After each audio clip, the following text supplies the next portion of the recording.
Assalamu alaikum beta.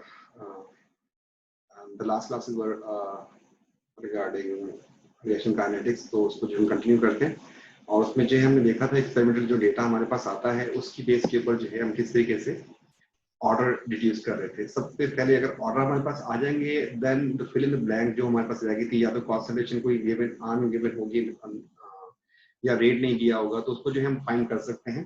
उसके लिए we have two ways. तो नंबर वन हम आते हैं वापस, हमारे पास ये टेबल दिया था उसने, और इस टेबल में जो है हमारे पास कुछ चीजें अननोन थी, जैसे ये चीज हमें पूछी है इसने, एक ही कॉन्सेंट्रेशन इस वक्त कितनी होगी जब रेट इसका इतना है, इसकी कॉन्सेंट्रेशन इतनी, इसकी कॉन्सेंट्रेशन इतनी है, या फिर इस तरीके से आपको बता दिया उसने, सारी कॉन्सेंट्रेशन बता दी, आपको रेट पूछ लिया वो इसमें जो है क्या है।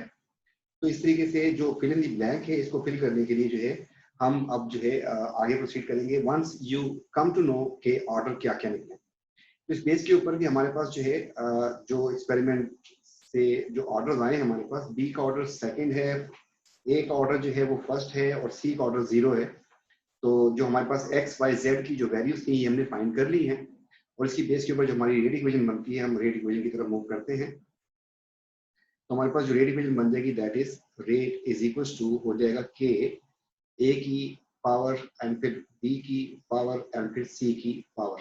ये जो हमने फाइंड की है, सी की सबसे पहले हमने फाइंड की थी 0 है, बी की हमने फाइंड की दैट वाज द सेकंड, और इसकी हमने फाइंड की थी फर्स्ट। एक दफा क्रॉस चेक कर लेते हैं दोबारा। तो बी जो है आपके पास सेकंड है, ठीक है, ए जो है आपके पास वो फर्स्ट है, तो ये दोनों बातें पता चल गई, और जो है इस तरीके से सी जो था वो 0 था। इस बेस के ऊपर आपके पास ये आ गया। अब इसमें जो अननोन वैल्यूज को फाइंड करने के लिए हमारे पास मेथड है वो हम इसको यहाँ पे पेस्ट करते हैं। अगर तो टेबल जो बनाया था हमने, इस टेबल को यहाँ से कॉपी कर लेते हैं।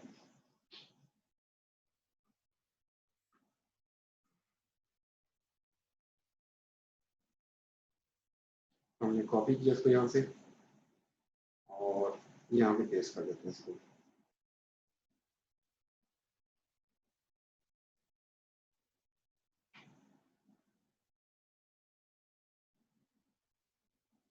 और इनके ऑर्डर जो थे वो जो आए थे हमारे पास, इसका सेकंड ऑर्डर आया था, इसका फर्स्ट ऑर्डर था, ये भी हमने लिख दिया। तो अननोन वैल्यू जो है, तो क्वेश्चन हो गया 1, find concentration of A in experiment number 5। तो A की कॉन्सेंट्रेशन गिवन नहीं है, इसको फाइंड करने के लिए तो हमारे पास जो है दो मेथड्स हैं। हमने आंसर लिखा है यहाँ पर, यूजिंग वैल्यू ऑफ के। एक मेथड ये है, ये क्या मेथड है, आप सबसे पहले के की वैल्यू निकाल लें किसी एक ऐसे एक्सपेरिमेंट से जिसमें कंप्लीट डेटा गिवन है, और उसके बाद जो है फिर आप इसको अप्लाई करेंगे, उसके बाद आपके पास वैल्यू आ जाएगी। तो लेट्स से मैं जो है एक्सपेरिमेंटल डेटा जो है 1 यूज कर रहा हूँ, मेरे पास कैलकुलेटर शायद नहीं है, तो इस बेस के ऊपर जो है मैं देखता हूँ थोड़ा सा। कोई भी एक्सपेरिमेंट आप यूज कर सकते हैं, जैसे जिसका भी डेटा कंप्लीट हो, जैसे ये वाला कंप्लीट डेटा है, ये कंप्लीट डेटा है, ये कंप्लीट डेटा है, ये इनमें से किसी को भी एक को उठा के जो है, या इसको आप उठा के आप के निकाल सकते हैं, के की वैल्यू निकालनी है। तो हमने के की वैल्यू निकालने के लिए जो है हमने रेट इक्वेशन लिखी, कि जो हमारे पास रेट इक्वेशन है दैट इज के ए की पावर 1, बी की पावर 2 एंड सी की पावर जो है 0। तो मैं एक्सपेरिमेंट 1 जो है उसको यूज कर रहा हूँ, एक्सपेरिमेंट 1 का डेटा आप कोई भी यूज कर सकते हैं, कंप्लीट डेटा। तो 2.0 10 टू द पावर -2, के को छोड़ देते हैं, इसका 0.1 पावर 1, इसका 0.1 पावर 2 एंड इसका 0.1 पावर 0। अब इसको अगर सॉल्व करते हैं तो ये हो जाएगा के, ये 0.1 रहेगा, जबकि ये हो जाएगा 0.01 आई गेस।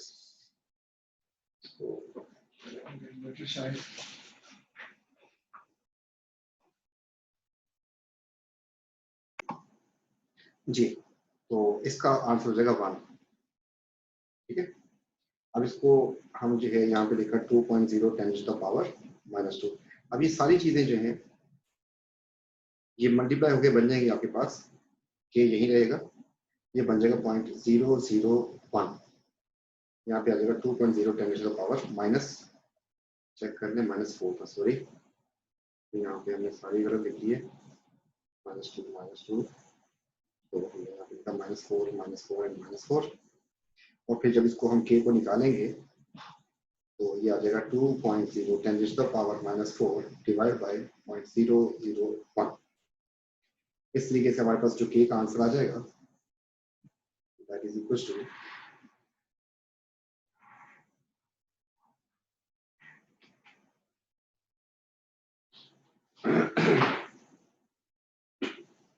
ये हो जाएगा 0.002 डिवाइड बाय 0.0,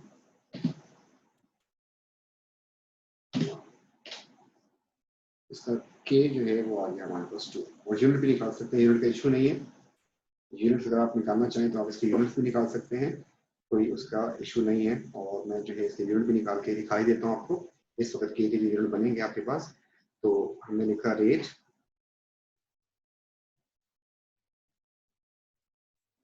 फिर लिखा के, फिर लिखा ए की पावर 1 एंड बी की पावर 2 एंड सी की पावर 0। तो ये बन जाएगा यहाँ पर मोल पर डेसीमीटर क्यूब पर सेकेंड, यहाँ पर हो जाएगा मोल पर डेसीमीटर क्यूब, जबकि यहाँ पर हो जाएगा मोल पर डेसीमीटर क्यूब की पावर 2, जबकि यहाँ हो जाएगा 1।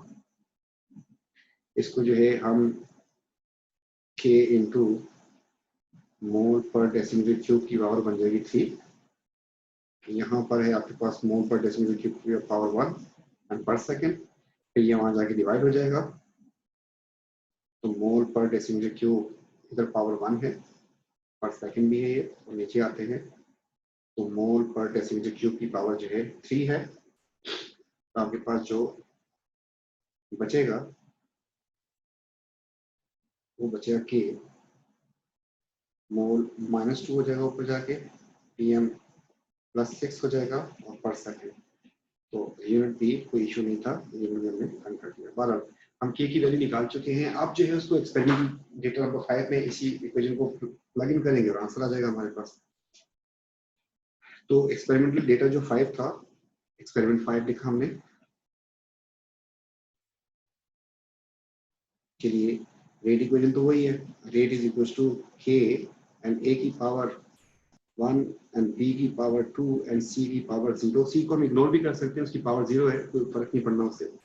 रेट जो था, अब एक्सपेरिमेंटल 5 में जाते हैं तो 5 में 64 है, हमने यहाँ पे लिखा 64.0 10 to the power -4। के की वैल्यू आप लोग निकाल चुके हैं 0.2, ए की वैल्यू आपको निकालनी है, छोड़ दें इसको, एंड बी की वैल्यू जो है आपको दी हुई है इसमें 0.2, 0.2 का स्क्वायर हो जाएगा, और इसकी वैल्यू जो है आपको दी हुई है इसमें 0.6, 0.6, और इसकी वैल्यू हो जाएगी। इसको अगर फर्दर सॉल्व करते हैं हम तो 64.0 10 to the power -4, यहाँ पर आ जाएगा 0.2, ये आपके पास बच गया ए, यहाँ से बच जाएगा आपके पास 0.04, इसका आंसर आ गया, जबकि उसका आंसर 1 आएगा आपके पास। इसको 0.2 से मल्टीप्लाई कर देते हैं तो 0.2 से मल्टीप्लाई करने में बन जाएगा 0.008 into A and 64.0 10 to the power -4। फिर ये 8 वहां जाके डिवाइड हो जाएगा, तो आपके पास आ जाएगा 64.0 10 to the power -4 upon 0.008 equals to 8। और जो है तो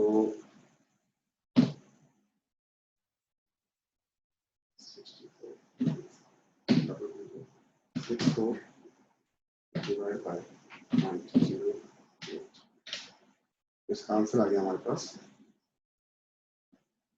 ए की कॉन्सोलेशन आ गई 0.8, ये हमारे पास आंसर आ गया। तो एक तो ये सिंपल सा वे है कि क्या करना है हमने इसमें, कि हमने के की वैल्यू निकालनी है, उसको फिर सब्स्टिट्यूट कर देना है और निकाल लेंगे। थोड़ा सा लेंथी है, इससे आसान भी दूसरा मेथड भी देखते हैं। तो ये सोल्यूशन जो था हमारे पास, आंसर लिख रहे थे हम लोग यूजिंग वैल्यू ऑफ के। अच्छा, अब जो है सेकंड हेडिंग दे देते हैं, without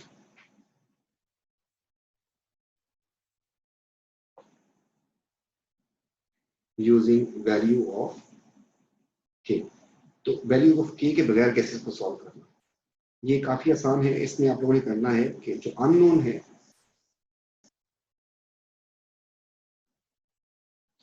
unknown divide by known कर देंगे। क्या चीज भाई? एक्सपेरिमेंट। एक्सपेरिमेंट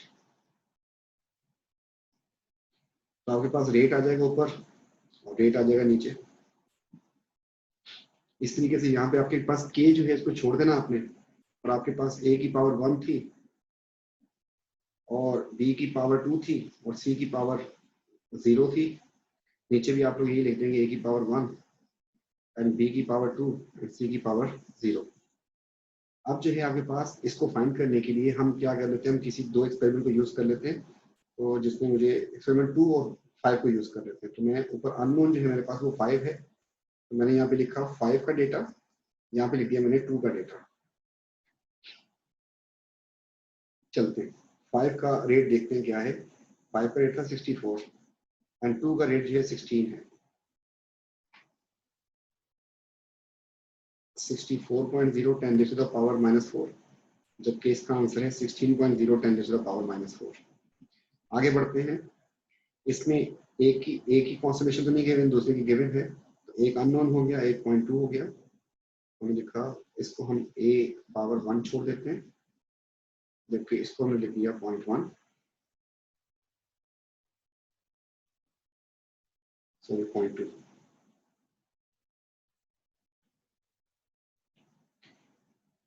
बी की कॉन्स्टलेशन दोनों में क्या क्या है? एक है हमारे पास 0.2 और दूसरी भी है 0.2। तो 0.2 पावर 2 एंड 0.2 पावर 2। सी की पावर चेक करते हैं, that is 0.6 and 0.1, that is 0.6 and 0.1, उनकी पावर 0 है। अगर आप थोड़ा सा मैथ्स जानते हैं तो फिर आपको नजर आ रहा है यहाँ पे कैंसिलेशन हो रही है, हमें ज्यादा वर्किंग करने की जरूरत नहीं है। तो ये चीज तो पूरी आपको पता है कि इसमें तो कुछ नहीं करना, ये तो फारेगा, इसको तो हमें लिखना भी नहीं चाहिए, ये तो फारेगा। इस तरीके से ये जो चीज है इसके साथ कैंसिल आउट हो जाएगी।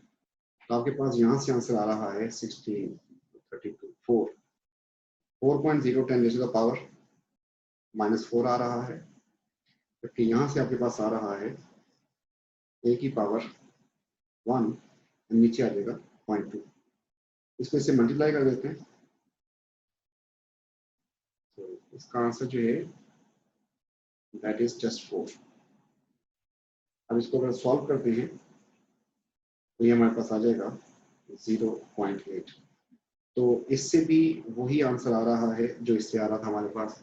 तो उसमें एक्सपेरिमेंट 1 या कोई भी आप यूज करें तो आपके पास ये मेथड थोड़ा सा आसान है, क्योंकि आपको के का जो वैल्यू जो फाइंड करनी होती है उससे प्रोसेस जो है जरा लेंदी हो जाता है। तो उससे बचने के लिए जो है हमारे पास ये वाला जो है मेथड आसान था, इसको हमने फाइंड कर लिया। इस तरीके से इसी मेथड को यूज करते हुए हम क्या करते हैं कि फाइंड द वैल्यू ऑफ, हम कर लेते हैं क्वेश्चन नंबर 6 में रेट फाइंड कर लेते हैं। तो ये देखिए जरा, 444 है 6 में, एंड इसको उठा लेते हैं, ये 111 है। ठीक है, आसान। तो हम चलते हैं एक नए क्वेश्चन की तरफ। क्वेश्चन, फाइंड रेट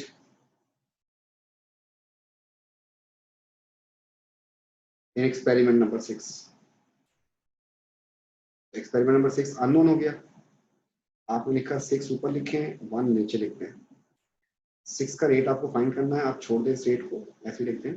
1 का रेट जो था that was 2.0 10 to the power -4।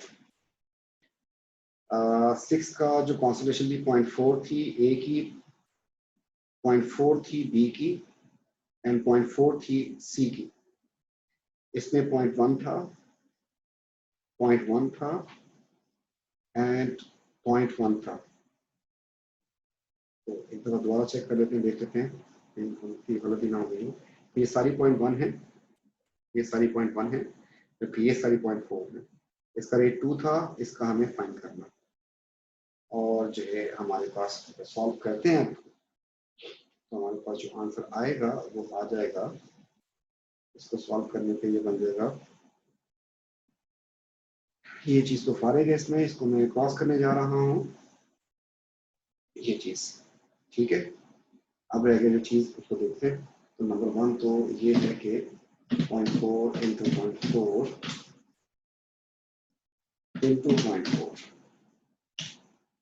ऊपर हो गया हमारे पास 0.064, जबकि नीचे आते हैं तो हमारे पास हो जाएगा 0.1 इंटू 0.1 इंटू 0.1, 0.001।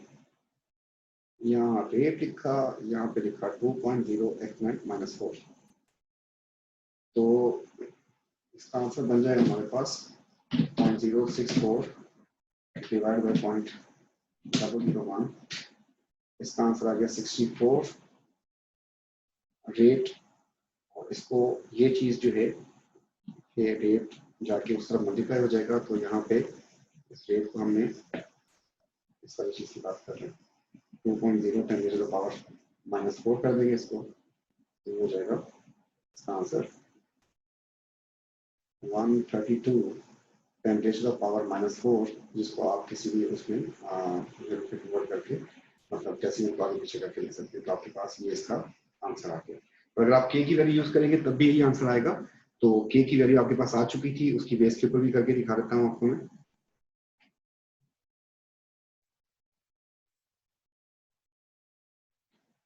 तो आपका रेट अननोन था, फिर के लिखा, ए की पावर 1, बी की पावर 2 एंड सी की पावर 0। रेट को रेट रहने थे, के की वैल्यू आप 0.2 निकाल चुके थे, ये भी 0.4 है, ये भी 0.4 है, जबकि ये हो जाएगा 1। तो इसको लिखें 0.2, इसको लिखें 0.4, और इसको लिख देंगे आप 0.4 इंटू 0.4 0.16। इस सारे को सॉल्व करते हैं, इंटू 0.4 एंड इंटू 0.2।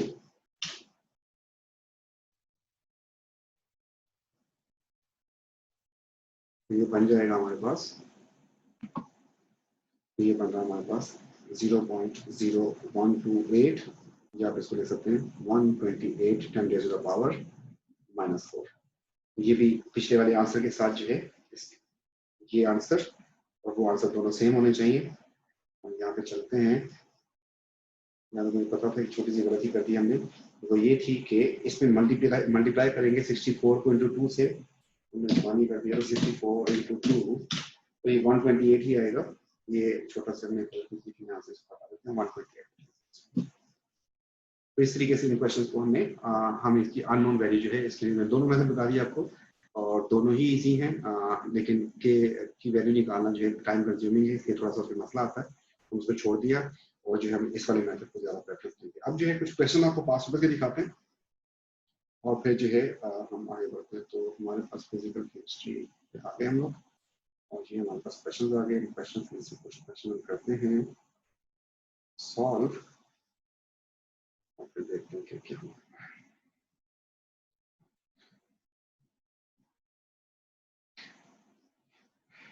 देखें यहाँ पर वो कुछ क्वेश्चन आपसे पूछ रहा है कि आप जो है इनको एक्सप्लेन कर दें। तो पहले कह रहा है कि what you understand by term order of reaction. तो ऑर्डर ऑफ रिएक्शन क्या होता है? Power of concentration of reactants in rate equation. Construct rate equation for this above reaction. यहाँ पे क्या बताया? It was found that first order with respect to this, इसके लिए आपसे फर्स्ट है, with respect to H plus इसके लिए आपसे फर्स्ट है, and 0 with respect to I, I के लिए आपसे 0 है।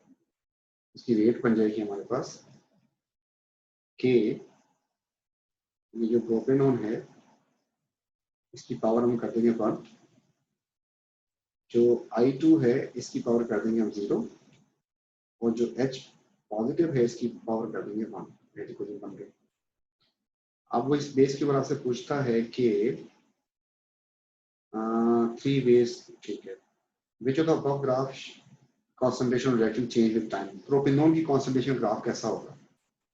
देखिए यहाँ पे ये ग्राफ बना किस चीज का है इसको नोट करना है। ये कॉन्सेंट्रेशन है रिएक्टेंट की वर्सेस टाइम। इसमें आपको बताया था 3 ग्राफ होते हैं। जीरो ऑर्डर का ऐसा होता है, फर्स्ट ऑर्डर का थोड़ा सा होता है, क्या कहते हैं उसमें, क्या कहते हैं फर्स्ट ऑर्डर को, हाफ लाइफ उसकी कांस्टेंट होती है, और सेकंड वाले की जो है हाफ लाइफ जो है इंक्रीजिंग होती है। इसने क्या कि प्रोपेनॉल फर्स्ट ऑर्डर है, तो फर्स्ट ऑर्डर में आपके पास जो कर्व होनी चाहिए तो हमारे पास हो जाएगा ए, एंड आयोडीन की कॉन्सेंट्रेशन वाला जो है वो जीरो ऑर्डर का है और जीरो ऑर्डर का हो जाएगा 2। ठीक है, तो हमारे पास ये टाइम और कॉन्सेंट्रेशन ग्राफ था, ये रेट का ग्राफ था ही नहीं कि आप लोग गलती से कुछ और लिखते हैं। ठीक है, इसमें तो आयोडीन जो है ये 0 था, और 0 का ग्राफ ऐसे ही होता है हमारे पास स्ट्रेट लाइन, और ये फर्स्ट था, तो फर्स्ट में ऑर्डर हमारे पास कॉन्स्टेंट हाफ लाइफ होती है, ऐसे ऐसे करके कर्व होती है। आगे बढ़ते हैं। अब वो कह रहा है कि HCl जो है इतना यूज किया था, रेट वाज फाउंड टू 0.02, ये आपको बता दिया उसने। प्रेडिक्ट द रेट 1.2, कितना किया उसने चेंज, 0.1 से 0.2 कर दिया, क्योंकि HCl से ही तो H आ रहा था, और H के लिहाज से ऑर्डर क्या है फर्स्ट। तो अगर आपके पास 0.1 कॉन्सेंट्रेशन पे 0.2 था, जैसे आप कॉन्सेंट्रेशन ये करेंगे तो रेट भी डबल हो जाएगा, यहाँ पे आ जाएगा, और जब 3 करेंगे तो आपके पास डबल हो जाएगा। इस तरीके से आपके पास स्ट्रेट लाइन आ जाएगी, क्योंकि फर्स्ट ऑर्डर था, आपके पास स्ट्रेट लाइन नहीं आनी है इसकी, राइट। अच्छा, अब वो कह रहा है कि आपके पास रेट इक्वेशन जो थी उसको मैं यहाँ से कॉपी करता हूँ ताकि आपको वहां पे भी नजर आती रहे। और वो कहता है यहाँ से कॉपी इसको, और यहाँ पे इसको पेस्ट कर देते हैं, और इसकी बेस के ऊपर आपको बताना है कि वो आपसे पूछेगा कौन सा मैकेनिज्म इससे कंसिस्टेंट है। देखिए, अकॉर्डिंग टू रेट इक्वेशन, तो रिएक्टर में आपके पास क्या क्या होना चाहिए, आपके पास ये भी एक होना चाहिए, ये भी एक होना चाहिए, जबकि आयोडीन नहीं होना चाहिए। और किसमें होने चाहिए दोनों, ये दोनों होने चाहिए आरडीएस में। आरडीएस का मतलब क्या होता है, स्लो। तो आप स्लो वालों को फोकस करना शुरू कर दें। स्लो स्टेप कौन कौन से हैं आपके पास, उनको जरा देखना शुरू कर दें आप। तो यहाँ पे देखें कि ये वाला स्लो है, लेकिन इसमें आयोडीन आ रहा है, आयोडीन को नहीं होना चाहिए, इसलिए मैंने इसको क्रॉस कर दिया। फिर दूसरे वाले स्लो को चेक करें, ये स्लो आया आपके पास, इसमें हमारे पास आयोडीन नहीं है, दोनों हैं जिनकी पावर 1 1 है, ये भी है, ये भी है, और ये, तो मैकेनिज्म बी इज कंसिस्टेंट। तीसरे को भी चेक कर लेते हैं। तीसरे में जो स्लो है आपके पास वो ये वाला आ रहा है, इसको हम क्रॉस कर देंगे क्योंकि आयोडीन था, आयोडीन है इसमें, ये भी क्रॉस हो गया। एंड इस तरीके से लास्ट वाले का स्लो भी चेक कर लेते हैं, इसमें भी आयोडीन आ रहा है, जिसमें रेट इक्वेशन के हिसाब से इसको नहीं होना चाहिए। तो बोलेगा कौन सा मैकेनिज्म कंसिस्टेंट है, तो हमने कहा कि बी। रीजन पूछेगा तो हम बताएंगे उसको, because mechanism B contains both reactants of rate equation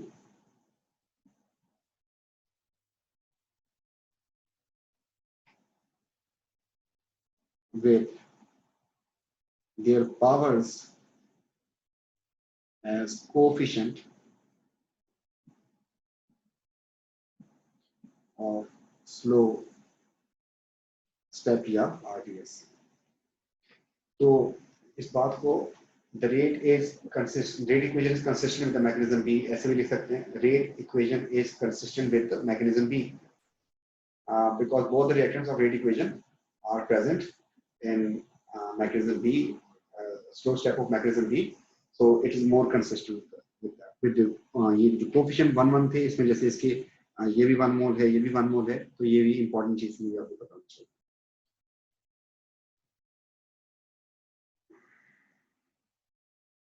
ये उसी का पार्ट है क्या, ये E हो गया, ये F आ गया जी। अब कह रहे suggest the method could use to measure iodine, तो आयोडीन को मेजर करने के लिए थायोसल्फेट भी कर सकते हैं, कैलोरीमीटर भी यूज कर सकते हैं, इसको अभी छोड़ देते हैं हम इस वाले पार्ट को, यदि आप नहीं कर सकते। Use these figures rate equation calculate the value of rate constant के। आप बोले इसकी बेस के ऊपर रेट, तो आपके पास फिगर्स क्या दिए हैं उसने, उसने कहा एच एम की कॉन्सेंट्रेशन आपको दे दी है, आपको 0.1 and point the rate decreases found yes when the starting concentration of propanone iodine अच्छा सबकी दी हुई है propanone iodine और हाइड्रोजन सबकी दी हुई है हमने यहाँ पे लिखा रेट इज इक्वल टू के तो आपके पास प्रोपेनोन की कॉन्सेंट्रेशन 1 एंड फिर आयोडीन की कॉन्सेंट्रेशन 0 एंड हाइड्रोजन आयन की कॉन्सेंट्रेशन 1 ये था आपके पास तो कैलकुलेट करना था इसको तो अगर हम calculate what rate value of rate constant के तो आपके पास रेट दिया उसने क्वेश्चन के अंदर 3.3 10 टू द पावर -6 के फाइंड करना है आपने प्रोपेनॉल की कॉन्सेंट्रेशन जो है वो बात ही उससे स्टार्ट करा दैट इज 2.2 आयोडीन की फिर दी आयोडीन की दैट इज 0.01 एंड फिर इसकी दी है 0.5 और इसको हम सॉल्व करेंगे तो हमारे पास क्या दिया इस तरीके से ये अब देखें आपके पास टेबल आया इसको जो है हमने अगर फाइंड करना है तो हमसे कह रहा है कि इसमें जो है ऑर्डर ऑफ रिएक्शन क्या होता है तो हमने बताया कि the coefficient of reactance concentration in rate equation में जो उसके जो पावर होती है the power of concentration of reactant in rate equation ये वाली बात होगी अब आपके पास ये इसने डेटा दिया है डेटा के बेसिस पर आप जो है propanone hydrogen ion and cyanide ion इन सब का जो है ऑर्डर निकाल के बताएं तो अब इसको गौर से देखें इस डेटा को तो आपको क्या क्या नजर आ रहा है क्या करना है किसी भी एक का ऑर्डर अगर ढूंढना है दो चीजों को कांस्टेंट होना चाहिए हम चेक करते हैं कि कौन सी चीज कांस्टेंट हो रही है कौन सी नहीं तो जी ये कांस्टेंट है और ये भी कांस्टेंट है ये दो चीजें कांस्टेंट है 1 और 3 में ठीक है और h को हमने चेंज कर दिया h को हमने 0.6 से 0.5 कर दिया रेट पे देखते हैं क्या फर्क पड़ा रेट पे कोई फर्क नहीं पड़ा h आयन की कॉन्सेंट्रेशन चेंज की और उससे रेट पे कोई फर्क नहीं पड़ रहा इसका मतलब ये जीरो ऑर्डर है तो हमने h आयन के साथ लिख दिया जीरो ऑर्डर किससे पता चला आपको एक्सपेरिमेंट 1 एंड एक्सपेरिमेंट 3 से क्लोज कर दिया इसको अच्छा अब इसको हम कर देते हैं साफ क्योंकि अगला काम भी करना है इस जगह पे आपको ताकि समझ आ जाए देखिए अगर इसका जीरो ऑर्डर निकल आया फिर ये डेटा फारे हो गए इसको छोड़ दें आप लोग इसको आप लोग इग्नोर कर देंगे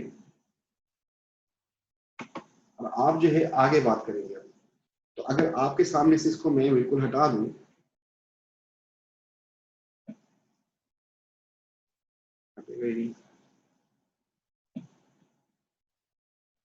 तो इसको हटाने की कोशिश कर रहे हैं कि आपके सामने बिल्कुल विजिबल ही ना हो चले तकरीबन काफी हद तक जो है इसको हमने हाइड कर दिया है तो अब जो है आपको जब इसका जीरो ऑर्डर डिसाइड हो गया था इसका डेटा किसी काम का नहीं है तो बाकी दो को देख लें आप अब अगर आप इसको देखें ये 0.2 कांस्टेंट है जबकि ये चेंज हो रहा है अब ये देखें डबल वन कुछ नहीं हो रहा यहाँ पर आपको इसलिए मैंने कहा था आपसे कि इतने सिंपल नहीं डेटा तो आपको जो है मैथ्स थोड़ी सी इन्वॉल्व करनी पड़ती है तो यहाँ पर आपके लिए फार्मूला कौन सा चलेगा ये कौन सी चीज चेंज कर रहे हैं साइनाइड को चेंज कर रहे हैं तो हम इसको निकाल रहे हैं साइनाइड आयन की कॉन्सेंट्रेशन उसको ऑर्डर को तो हमने लिखा हायर कॉन्सेंट्रेशन है हमारे पास 0.06 लोअर कॉन्सेंट्रेशन है 0.05 हायर पे रेट है 1.0 लोअर पे रेट है 0.83 अगर इन दोनों की बेस सेम आ गई तो हमारे पास ऑर्डर आ जाएगा C2.31 वाला फार्मूला यूज किया हमने ये वाला तो इसका आंसर जो है हमारे पास आ जाएगा 0.06 डिवाइड बाय 0.05 1.2 इस तरीके से वहां पर हमारे पास है 1 डिवाइड बाय 0.833 इसका आंसर भी आ रहा है 1.2 तो इसका मतलब ये सेम हो गया तो हमारे पास साइनाइड आयन के लिहाज से हो गया फर्स्ट ऑर्डर और एक्सपेरिमेंट आपके सामने है कौन कौन सा यूज किया आपने 1 और 2 पता चल गया आपको प्रोपेनॉन के हिसाब से देखना तो अब जी इसको हम फिर वॉश कर साफ कर देते हैं इसको और हमने ये लिख लिया इसका ऑर्डर बना चुका है अब ये रह गया ये वो कांस्टेंट हो और ये चेंज हो रहा हो ऐसा कौन सा डेटा है कि वो कांस्टेंट हो और ये चेंज हो रहा हो तो हमारे पास जी मिल गया वो ये है कि ये 0.5 है, ये भी 0.5 है, लेकिन ये 0.2 और ये पॉइंट इधर चेंज आ रहा है आपके पास, और इधर से देखें तो ये भी चेंज हो रहा है, रेट भी चेंज हो रहा है। Again we will use the formula, और फार्मूला यूज करते हुए हमने लिखा हायर कॉन्सेंट्रेशन है 0.025, लोअर कॉन्सेंट्रेशन 0.02, हायर पे जो रेट है दैट इज 1.042, लोअर पे जो रेट है दैट इज 0.833। तो C2/C1 वाला फार्मूला है हमारे पास, ऑर्डर आ जाएगा इसका आपको 0.025 डिवाइड बाय 0.02, इसका आंसर आ रहा है 1.25, और उस तरफ से हमारे पास आंसर आ रहा है 1.042 डिवाइड बाय 0.833, इसका आंसर भी आ रहा है 1. तो ये जो है दोनों बेसिस सेम हो गई है, हमने यहाँ पे लिखा है ये भी फर्स्ट ऑर्डर है, और हमें कैसे पता चला, एक्सपेरिमेंट नंबर 2 और 4 से पता चला। तो बेटा कुछ बच्चे यहाँ पे सोच रहे होंगे सर हमें तो वैसे ही देख के इसको अंदाजा हो रहा था कि सर ये उसी प्रोपोर्शन में बढ़ रहा है। तो अगर मैथ्स बहुत अच्छी और कॉमन सेंस अच्छा है तो आप लोग वैसे भी कर सकते हैं, इसको डायरेक्ट भी कर सकते हैं। लेकिन अगर मैथ्स कहीं पे थोड़ी सी ऊपर नीचे न जाए, हमारे पास कोई जो है जो तुक्का लगा रहे हैं इसमें गलती होगी तो हमारे मार्क पूरे चले जाएंगे, तो उसकी सेफ साइड पे मैं बता रहा हूँ। हाँ आप लोग उससे कॉमन सेंस से बिल्कुल कर सकते हैं, कोई इसमें इशू नहीं। तो नेक्स्ट पार्ट में क्या है, राइट रेट इक्वेशन, तो हमने लिखा रेट इज इक्वल टू हो जाएगा के लिख दिया, उसके बाद रिएक्टेंट कौन कौन से हमारे पास, एक तो है प्रोपेनॉन, इसकी पावर हो गई हमारे पास 1, दूसरा है हमारे पास हाइड्रोजन आयन जिसकी पावर हो गई 0, इसको लिखने की जरूरत भी नहीं है हमें, और Cn नेगेटिव, इसकी पावर 1 हो गई। तो आप ये लिख दें रेट इक्वेशन, ये भी सही है, और अगर आप इसको हटा देते हैं, मतलब आप इसको रिमूव कर देते हैं, तब भी सही है। ये इसकी जो रिएक्टेंट्स एक्चुअली इन्वॉल्व होते हैं। इसके बाद कह रहा है सजेस्ट करें कौन सा मैकेनिज्म होना चाहिए, बस ये दो रिएक्टेंट्स उसमें होने चाहिए स्लो में, तो मैकेनिज्म ए और ये। तो आपको ये दो रिएक्टेंट देखें कहाँ कहाँ मिल रहे हैं, ये वाले दो रिएक्टेंट्स तो इसमें आ रहे हैं और किसी जगह नहीं आ रहे, चेक कर लो। तो आप लिखेंगे हम मैकेनिज्म ए, एक्सप्लेनेशन में क्या लिखेंगे, rate equation is consistent with step 1 of mechanism A with their coefficients as power। देखिए ये वाली बात मैंने लिखी है, ये वाली विद कोएफिशिएंट पावर, ये वाली बात जो है इस वक्त तो कोई इंपॉर्टेंस नहीं, क्योंकि 1 मोल है, इसका भी 1 मोल था, इसका भी 1 मोल था, और यहाँ पे 1 मोल था, यहाँ पे 1 मोल था। तो जब ये मोल्स चेंज होंगे उस वक्त जो है ये जो इस स्टेटमेंट की जो है वर्थ जरा ज्यादा हो जाएगी। ठीक है, तो इंशाल्लाह फिर नेक्स्ट क्लास में हम इसको आगे कंटिन्यू करेंगे। टेक केयर बेटा, थैंक यू, अल्लाह हाफिज।